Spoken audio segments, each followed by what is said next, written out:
Nagmumulat yung galit ko sa mga korap na politiko at mga buhaya, pati dito sa mga tuta, na mga ulol, na mga walang utak, itong tuta na mga korap.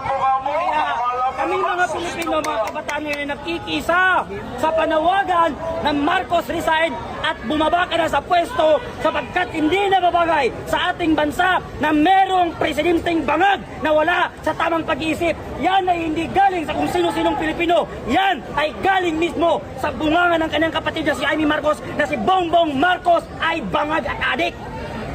Kung pagbibigyan ng pagkakataon makababa sa pwesto Pangulo, sino sa tingin mong ipapalit? Ang dapat natin ipalit, walang iba kung hindi si VP Sara.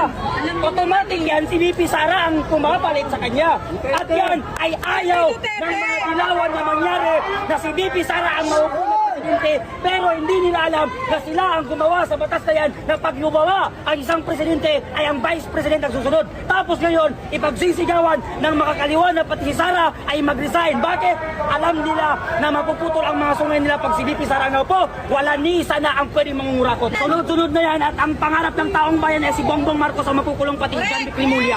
So sila ba yung sinasabi ng malaking isda? Yes, si Bongbong Marcos ay isang malaking balye ng pating na napakalaki ng mga sungay. Siya yung tulo-tulo ng mga pagdalak.